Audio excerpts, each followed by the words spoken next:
আজ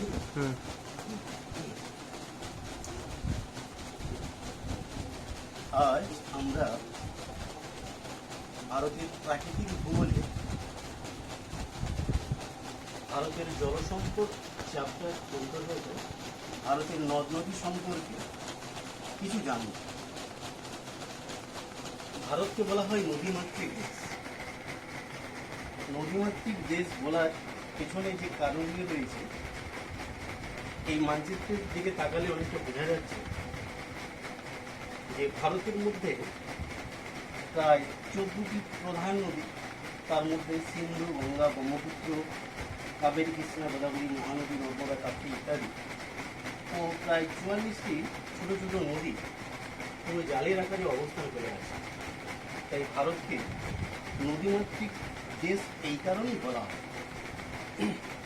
তো ভারতের নদীগুলির অবস্থান অনুসারে ভারতের নদীগুলির প্রকারভেদ যদি আমরা ভাবি, তাহলে ভারতের ঠিক মাঝখান বরাবর বিস্তার লাভ করেছে কর্কটক্রান্তি রেখা। এটি ভারতকে প্রায় দ্বিধাবিভক্ত করেছে। এর উত্তর দিকের অংশকে উত্তর ভারত, দক্ষিণ দিকের অংশকে দক্ষিণ ভারত বলা যেতে পারে, বলা হয়েও থাকে। উত্তর ভারতের যে নদীগুলো রয়েছে তার মধ্যে সিন্ধু, গঙ্গা, ব্রহ্মপুত্র প্রধানত উত্তর ভারতের প্রধান নদী ও তার উপনদীগুলো অবস্থান করে আছে। আর যদি দক্ষিণ ভারত ধরি, অর্থাৎ কর্কটক্রান্তি রেখার দক্ষিণে, সেখানে নর্মদা, তাপ্তি, কাবেরী, কৃষ্ণা, গোদাবরী, মহানদী এগুলি প্রধান নদীর মধ্যে পড়ছে। এগুলো দক্ষিণ ভারতের নদ নদী। তাহলে যদি ভারতের কর্কটক্রান্তি রেখা অনুসারে দুটি ভাগ বিভক্ত হয়, উত্তর ভারতের নদীগুলো ও দক্ষিণ ভারতের নদীগুলির নাম আমরা জানব। এবার ভারতের এই নদীগুলির প্রবাহের দিক অনুসারে নদীগুলির শ্রেণীবিভাগ করা হয়েছে। যেমন যে সমস্ত নদীগুলো পূর্ব দিকে প্রবাহিত হয় তাকে বলা হবে পূর্ব বাহিনী নদী। যেমন কাবেরী নদী, কৃষ্ণা, গোদাবরী, মহানদী এগুলো, আরও ভাইগাই, পেনাম প্রভৃতি নদী রয়েছে যেগুলো ভারতের পূর্বমুখী প্রবাহিত হয়েছে, তাই একে পূর্ব বাহিনী নদী বলা হয়। আবার যে সমস্ত নদীগুলি পশ্চিম দিকে প্রবাহিত হয়েছে তাদেরকে পশ্চিম বাহিনী নদী বলা হয়। যেমন নর্মদা, তাপ্তি, এছাড়াও মাহি, সবরমতী প্রভৃতি নদী এখানে রয়েছে যেগুলো কিনা পশ্চিম দিকে প্রবাহিত হয়েছে। এরপরে যদি বলি, ভারতের কয়েকটি উত্তর বাহিনী নদী রয়েছে। আপাত দৃষ্টিতে ছবি দেখলে মনে হবে নেই, কিন্তু উত্তর বাহিনী নদী রয়েছে, যে নদীগুলো উত্তর দিকে প্রবাহিত হয়েছে। মধ্যভাগে দাক্ষিণাত্য মালভূমির সাপেক্ষে এখান থেকে কিছু নদী, উপনদী গঙ্গায় গিয়ে পতিত হয়েছে। যেমন চম্বল, বেতুয়া, সোন এই নদীগুলি উত্তর দিকে যাওয়ার জন্য এগুলো ভারতের আপাতত উত্তর বাহিনী নদী। এছাড়া এই আমাদের ভারতের প্রধান তিন নদী গঙ্গা, সিন্ধু, ব্রহ্মপুত্র এগুলো কিন্তু প্রবাহের দিক অনুসারে যদি আমরা ছবির দিকে ভালো করে তাকাই, সবাই কিন্তু দক্ষিণ দিকে এসে সিন্ধু আরব সাগরে, গঙ্গা বঙ্গোপসাগরে এবং ব্রহ্মপুত্র সেই বঙ্গোপসাগরে এসে মিশেছে। অর্থাৎ সবাই প্রবাহ দক্ষিণ দিকে। তাই প্রবাহের দিক অনুসারে এই তিন প্রধান নদী কিন্তু দক্ষিণ বাহিনীর মধ্যে পড়ছে। এছাড়াও ভারতের আরেক রকম নদী রয়েছে যাকে বলা হয় অন্তর্বাহিনী নদী। তো অন্তর্বাহিনী নদী কাকে বলে সেটা একটু জানার বিষয় রয়েছে। অর্থাৎ যে সমস্ত নদীগুলি কোনো দেশ বা মহাদেশের ভিতরেই সৃষ্টি হয়ে কোনো দেশ বা মহাদেশের মধ্যে কোনো জলাশয় বা হ্রদের শেষ হয়, অর্থাৎ উৎস এবং মোহনা দেশের অভ্যন্তরভাগে থাকে, তাকে অন্তর্বাহিনী নদী বলা হয়। অন্তর মানে ভেতর, দেশের ভেতরে কিংবা মহাদেশের ভেতরে। তো ভারতের সেই অনুসারে রাখে এটা আনা সাগর থেকে সৃষ্টি হয়ে কচ্ছের রণ অঞ্চলে, এটা কচ্ছের রণ ভারতে অঞ্চলে পড়েছে লুনি নদী। এটি ভারতের দীর্ঘতম অন্তর্বাহিনী নদী। এছাড়া যে সম্বর হ্রদ রয়েছে তাতে মেধা, রূপনগর নামক দুটি অন্তর্বাহিনী নদী মিশেছে। সম্বর হ্রদে পড়েছে মেধা, রূপনগর, আর আনা সাগরে পড়েছে লুনি নদী। এটি ভারতের দীর্ঘতম অন্তর্বাহিনী নদী। তাহলে অন্তর্বাহিনী নদী কাকে বলে, এটা 2 নম্বরে কোশ্চেন থাকে। যে সমস্ত নদী কোনো দেশ বা মহাদেশের ভেতরে সৃষ্টি হয়ে দেশ বা মহাদেশের ভেতরেই শেষ হয় তাকেই বলা হয় অন্তর্বাহিনী নদী। ভারতের দীর্ঘতম অন্তর্বাহিনী নদী সব কোশ্চেন থাকতে পারে লুনি। এছাড়া যেটা আনা সাগর থেকে সৃষ্টি হয়ে কচ্ছের রণে পড়েছে, এটা কচ্ছের রণ অঞ্চল। আর সম্বর হতে পড়েছে মেধা ও রূপনগর নামক দুটি অন্তর্বাহিনী নদী। এছাড়াও আরও কিছু অন্তর্বাহিনী নদী রয়েছে। এবার আমরা জানব যেগুলো এই চ্যাপ্টার, এই 2021 সালের 10ম শ্রেণীর ছাত্রছাত্রীদের জন্য খুবই গুরুত্বপূর্ণ। কারণ এই চ্যাপ্টার থেকে এই বছর কোনো রকম বড় কোশ্চেন 2 নম্বর, 3 নম্বর বা 5 নম্বর কোশ্চেন পড়ে। সেই প্রেক্ষাপটে প্রধান 5 নম্বর কোশ্চেন হিসেবে যেটা থাকে সেটা হচ্ছে গঙ্গা নদীর গতিপথ বর্ণনা করো থাকে। আমরা আজকে এখন জেনে নিই গঙ্গা নদীর গতিপথ সম্পর্কে একটু ডিটেলসে জানার চেষ্টা করি। প্রথমত দেখো, গঙ্গার পরিচয় যদি বলা হয়, ভারতের দীর্ঘতম নদীর নাম গঙ্গা, ভারতের পবিত্রতম নদীর নাম গঙ্গা। আর এই গঙ্গা নদী ভারতের প্রধান নদী। এই নদীর মোট দৈর্ঘ্য যদি ধরা হয় 2525 কিমি দীর্ঘ রয়েছে, একদম উৎস থেকে শুরু করে মোহনা পর্যন্ত। তো এই নদীর উৎস থেকে উৎস, তার প্রভাব, তার মোহনা পালাক্রমে জানতে হবে এবং সেই অনুসারে টুডাপয়ের উত্তর লিখতে হবে। আমরা প্রথম জানব গঙ্গা নদীর উৎস ও উচ্চগতি সম্পর্কে। গঙ্গা নদী উৎপত্তি লাভ করেছে উত্তরাখণ্ড রাজ্যে হুমায়ুন হিমালয়ের গঙ্গোত্রী হিমবাহ এর গোমুখ গুহা থেকে। গঙ্গোত্রী হিমবাহের গোমুখ গুহা থেকে গঙ্গা নদীর উৎপত্তি। যদিও উৎপত্তি স্থলে গঙ্গা নদীর নাম ভাগীরথী। এটা ভাগীরথী নাম নিয়ে দেবপ্রয়াগ পর্যন্ত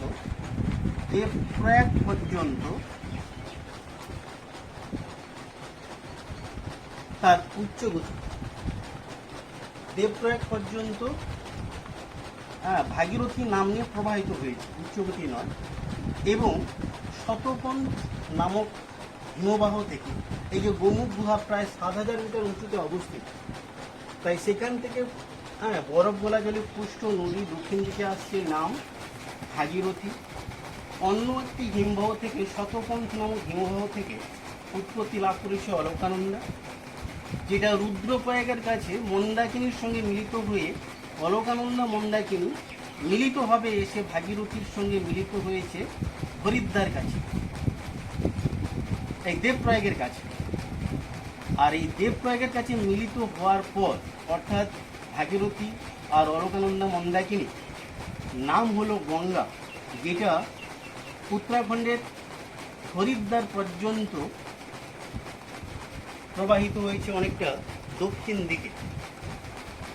এই হরিদ্বারের কাছে গঙ্গা নদী সমভূমিতে নেমে এসছে।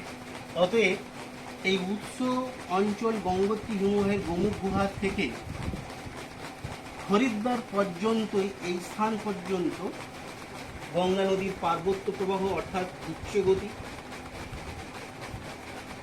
উচ্চগতিতে গঙ্গার এইটুকু প্রবাহ লক্ষ্য করা গেছে। এর পরবর্তীকালে হরিদ্বার থেকে শুরু করে প্রথমে দক্ষিণ ও পরে পূর্ব, দক্ষিণ পূর্ব দিকে প্রবাহিত হয়ে সম্পূর্ণ উত্তরপ্রদেশ রাজ্য এখানটায় রয়েছে। এখানে বিহার ও পশ্চিমবঙ্গের সীমার বরাবর রয়েছে একটি পাহাড়, নাম রাজমহল পাহাড় পর্যন্ত গঙ্গার এটা মধ্যগতি। যদিও একটু জেনে নেই, উচ্চ গতিতে কিন্তু উপনদী কিছু রয়েছে, যেমন অলকানন্দা, মন্দাকিনী, দুটো নাম মনে রাখতে হবে, শর্ট কোশ্চেন থাকে 2 নম্বরের শর্ট কোশ্চেন হিসাবে উচ্চ গতিতে দুটি উপনদীর নাম। একই রকম মধ্যগতি হলো হরিদ্বার থেকে, তাই না, রাজমহল পাহাড় বিহার পশ্চিমবঙ্গের সীমানা বরাবর অবস্থান করে আছে। এই রাজমহল পাহাড় পর্যন্ত এটা মধ্যগতি। এই মধ্যগতিতে গঙ্গার প্রবাহ পথে গঙ্গা নদী এই দিকে যদি যায়, আমরা যদি এইদিকে মুখ করে হাঁটতে শুরু করি বা দাঁড়াই, তাহলে আমাদের ডান দিক এই অংশ, বাম দিক এই অংশ, অর্থাৎ গঙ্গার ডান তীরের যদি উপনদীগুলো ধরি, একটা যমুনা এসছে, এলাহাবাদের কাছে মিলিত হয়েছে, এটা এলাহাবাদ।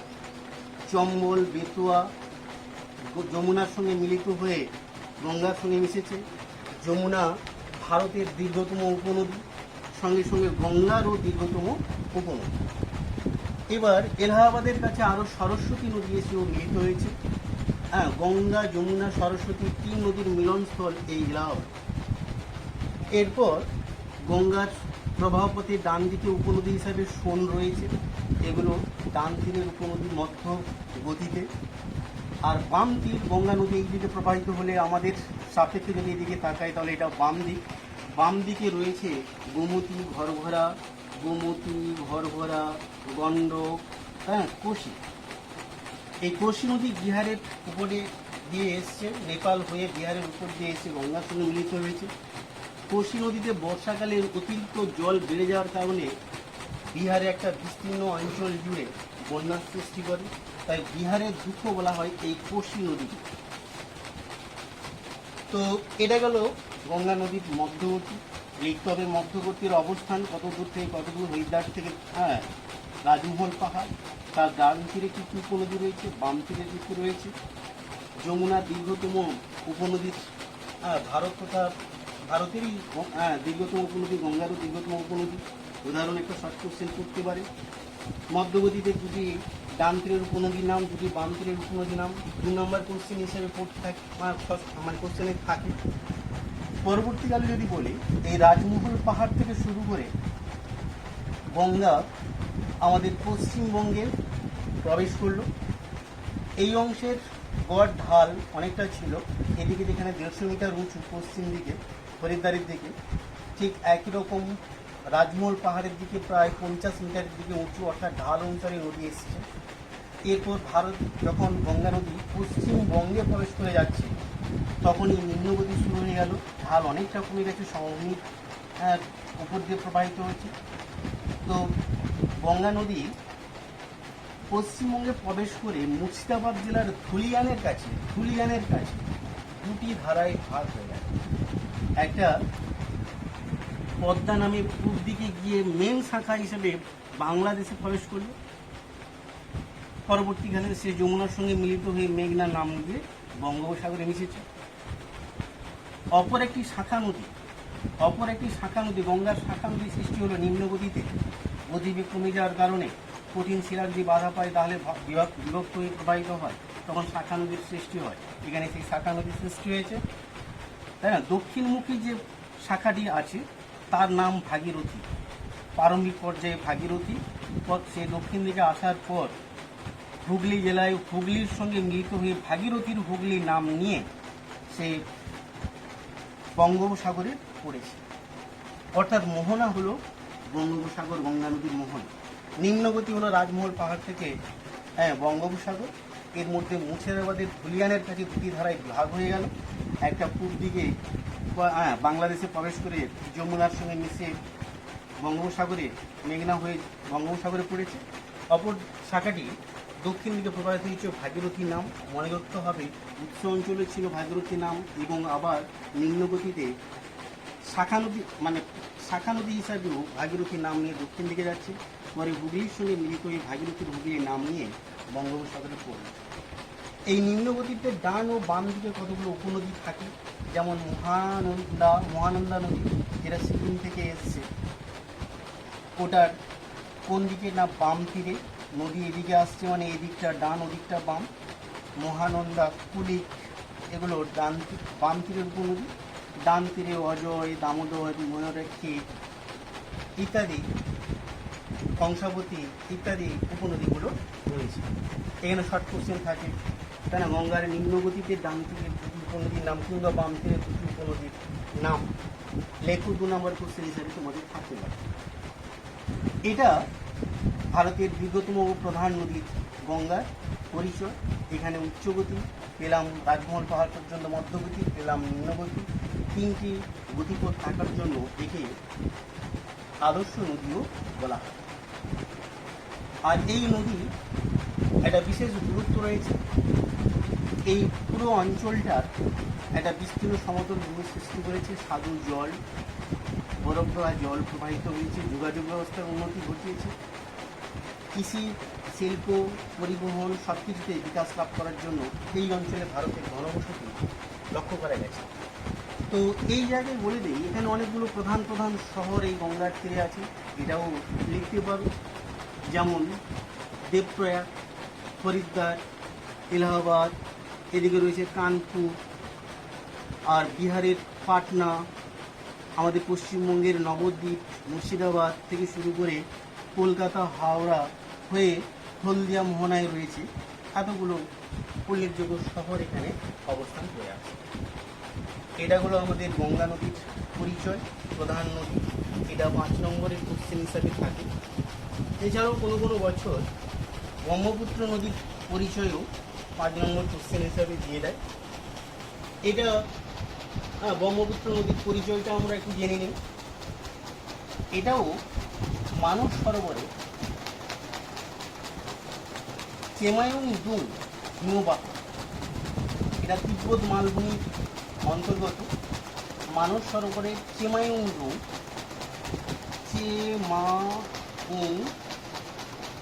দুং হিমবাহ থেকে উৎপত্তি লাভ করেছে করে ভূমির ঢাল অনুসারে তিব্বত মালভূমির মধ্যভাগ দিয়ে সোজা পূর্ব দিকে প্রবাহিত হয়েছে। এই তিব্বত মালভূমি অঞ্চলে এর নাম সাংপু রূপে পূর্ব দিকে প্রবাহিত হয়ে ভারতের অরুণাচল প্রদেশের নামচা বারোয়া সিংহের কাছে দক্ষিণ দিকে বাঁক নিয়ে ভারতে প্রবেশ করেছে। নামচা বারোয়া সিংহ পর্যন্ত সাংপু নামে পরিচিত তিব্বত মালভূমিতে রয়েছে। তবে নামচা বারোয়া সিংহের কাছে গভীর উপত্যকা সৃষ্টি করে হিমালয়কে ছেদ করে দক্ষিণ দিকে এসেছে। এখানে দিবং ও দিবং নামে প্রারম্ভিক পথে পরিচিত। পরবর্তীকালে দিবং ও লোহিত দুটো নদী এসে সাদিয়ার কাছে মিলিত হয়েছে। দিবং নদী নামে আসছে সাংপু যখন ভারতে প্রবেশ করল, দিবং নাম নিল। পরবর্তীকালে এখানে সাদিয়ার কাছে অবশ্য অরুণাচল প্রদেশের অন্তর্গত দিবং ও লোহিত এই দুটি নদী এসে মিলিত হয়ে নাম হলো ব্রহ্মপুত্র, যেটা দক্ষিণ ও পশ্চিম দিকে প্রবাহিত হয়ে সম্পূর্ণ আসাম রাজ্যের ভেতর দিয়ে প্রবাহিত হয়ে ধুবড়ির কাছে দক্ষিণ দিকে বাঁধ নিয়ে, ধুবড়ির কাছে অর্থাৎ এখানে মেঘালয় মালভূমি রয়েছে, এই মেঘালয় মালভূমির ঠিক পশ্চিমে ধুবড়ির কাছে দক্ষিণ দিকে বাঁধ নিয়ে পুরো দক্ষিণ দিকে প্রবাহিত হয়ে বাংলাদেশের যমুনার সঙ্গে মিলিত হয়ে পরে মেঘনা নাম নিয়ে বঙ্গোপসাগরে পড়েছে। এখানে ছোট করে বলি, গঙ্গার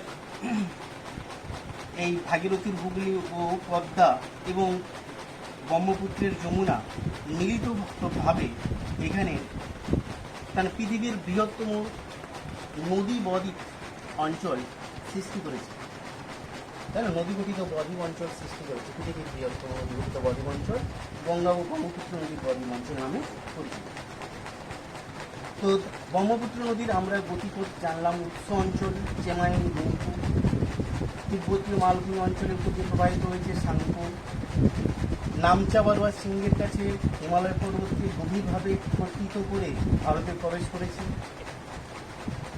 দিবং নামে দক্ষিণে প্রবাহিত হয়েছে সাদিয়া পর্যন্ত। সাদিয়ার কাছে দিবং লোহিত এসে মিলিত হয়ে মোটামুটি ব্রহ্মপুত্র নাম নিয়ে পুরো আসাম রাজ্যের ভেতর দিয়ে প্রবাহিত হয়ে মেঘালয় মালভূমির পশ্চিম দিকে ধুবড়ির কাছে দক্ষিণমুখী বাঁধ নিয়ে বাংলাদেশের যমুনা পরে মেঘনা নাম নিয়ে বঙ্গোপসাগর পড়েছে। এটা হচ্ছে ব্রহ্মপুত্র নদীর উৎপত্তি ও উচ্চ মধ্য নিম্ন নদী রয়েছে, বাংলাদেশের নিম্ন নদী রয়েছে। তাই এটাও আদর্শ নদী। তো আসাম রাজ্যের ভেতর দিয়ে প্রবাহিত হওয়ার কারণে আসাম রাজ্যের অর্থনীতিকে বিশেষভাবে প্রভাবিত করে এই ব্রহ্মপুত্র নদী। এই ব্রহ্মপুত্র নদীর উপর নির্ভর করে আসামের কৃষিকাজ, পরিবহন, যোগাযোগ, শিল্প সবকিছু বিকাশ ঘটেছে।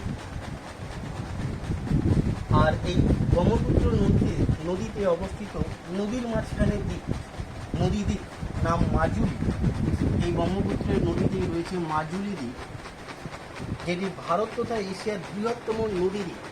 ইলাহাদা মারাজু প্রথম পৃথিবী, আর দ্বিতীয় বৃহত্তম যদি ধরা হয় তাহলে ব্রহ্মপুত্র নদীর মাজুলি, তাই না? নদীর মাঝখানে এটা হচ্ছে বৃহত্তম নদী। এখানে এর দৈর্ঘ্য রয়েছে 2900 কিমি, প্রায় 2900 কিমি এর দৈর্ঘ্য। তবে ভারতে রয়েছে মাত্র 885 কিমি। ভারতে রয়েছে মাত্র 885 কিমি এটা। আর এর ডান ও বাম তীরের উপনদী রয়েছে। ডান তীরের উপনদী, ডান তীর মানে নদী এদিকে যদি আসে এদিকে ডান হাত হবে, মুখ করলে এদিকে বাম হাত। ডান দিকে যে নদীগুলো এসে, হ্যাঁ, এই যে তিস্তা, তোর্ষা, তাই না, কোশি, মহান, মানস, ভুটানের প্রধান নদী মানস, সেখানে মিলিত হয়েছে। বাম তীর বরাবর যে নদীগুলো এসছে, বুড়িদিঘি, ধানসিঁড়ি, লুঘি, কপিলি প্রভৃতি নদীগুলো এসে মিলিত হয়েছে। এখানেও তোমাদের মনে রাখতে হবে ব্রহ্মপুত্র নদীর ডান তীরের দুটি উপনদী, বাম তীরের দুটি উপনদীর নাম মনে রাখতে, এগুলো সব কোশ্চেন হিসেবে 2 নম্বরে থাকে। এইভাবে এটা হলো আমাদের ব্রহ্মপুত্র নদীর গতিপথ। 5 নম্বরের কোশ্চেন থাকে, তবে গঙ্গা নদী সব থেকে ইম্পর্টেন্ট। আরেকটি প্রধান নদী ভারতে, তার সম্পর্কেও জানবো, সেটা হচ্ছে সিন্ধু নদ। এও মানস সরোবরে সিনখাবা হিমবাহ থেকে উৎপত্তি লাভ করে উত্তর পশ্চিম দিকে প্রবাহিত হয়েছে এবং জম্মু কাশ্মীর রাজ্য বর্তমান লাদাখ অঞ্চল এটা। এই লাদাখ অঞ্চলের লাদাখ পাহাড়, লাদাখ মালভূমি ও দক্ষিণে রয়েছে জাস্কর পর্বত। এর মধ্যভাগ দিয়ে পুরো উত্তর পশ্চিম দিকে প্রবাহিত হয়েছে লাদাখ অঞ্চলের একটি কেন্দ্রশাসিত অঞ্চল, অর্থাৎ এরা লাদাখ মালভূমি আর জাস্কর পর্বত তার ভিতর দিয়ে প্রবাহিত হয়েছে। ভারতে মাত্র 709 কিমি প্রবাহিত হয়েছে এইটুকু সিন্ধুর নদ। প্রবাহিত হয়ে এখানে নাগা পর্বতের কাছে দক্ষিণ দিকে মুখ করে আমাদের প্রতিবেশী দেশ পাকিস্তানের মধ্য দিয়ে প্রবাহিত হয়ে দক্ষিণ দিকে প্রবাহিত হয়ে অবশেষে আরব সাগরে পড়েছে। এটা সিন্ধু নদীর গতিপথ। আবারও বলি, উৎস অঞ্চল সেই তিব্বতের মানস সরোবরের সিনখাবা হিমবাহ থেকে উৎপত্তি লাভ করে উত্তর পশ্চিম দিকে গেছে। এখানে লাদাখ, জম্মু কাশ্মীর রাজ্য ছিল, এখন লাদাখ অঞ্চলের লাদাখ মালভূমি ও জাস্কর পর্বতের মধ্য দিয়ে প্রায় 709 কিমি এইটুকু ভারতে প্রবাহিত হয়ে নাগা পর্বতের কাছে দক্ষিণ দিকে বাঁক নিয়ে পাকিস্তানের মধ্য দিয়ে প্রবাহিত হয়ে অবশেষে আরব সাগরে পতিত হয়েছে। এই জন্য এই নদীরও উচ্চ, মধ্য, নিম্ন 3 গতি রয়েছে। এটিও একটি আদর্শ নদী। তো ভারতের অংশ কম হলেও এর মোট দৈর্ঘ্য গঙ্গার থেকেও বেশি। সিন্ধু নদীর মোট দৈর্ঘ্য 2880 কিমি। এবার সিন্ধু নদীর যদি এদিকে আসে, আমরা যদি চিন্তা করি, তাহলে যেদিকে আসছে সেদিকে মুখ করলে আমাদের ডান হাত এদিকটা হবে আর বাম হাত এদিকে হবে। বাম তীরের উপনদী, ডান তীরের উপনদী। ডান দিক রয়েছে গিলিগিট, সায়ক, সিগার ইত্যাদি উপনদীগুলো ডান দিকের উপনদী। গিলিগিট, সায়ক, সিগার ইত্যাদি উপনদী। বাম তীরের উপনদী হিসেবে রয়েছে শতদ্রু নদী, বিপাশা, ইরাবতী, চন্দ্রভাগা, দ্বীপস্থ, 5টা উপনদী সিন্ধুর বাম তীরে, কিন্তু মনে রাখতে হবে এই 5টা উপনদী পরস্পর একত্রে মিলিত হয়ে গিয়ে সিন্ধু নদীতে মিশেছে।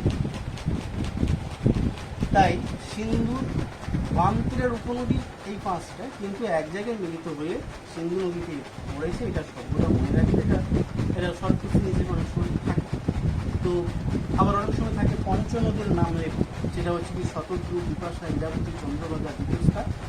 এখানে আগে জম্মু কাশ্মীর রাজ্য, এখন সেই রাজ্যের ভেতর দিয়ে এগুলো পশ্চিম দিকে প্রবাহিত হয়ে অবশেষে সিন্ধু নদীর মাধ্যমে এসেছে। এটা মোটামুটি আমাদের সিন্ধু নদীর পরিচয়। এরপর তাহলে আমরা আপাততভাবে উত্তর ভারতের প্রধান নদীগুলির পরিচয় জানলাম।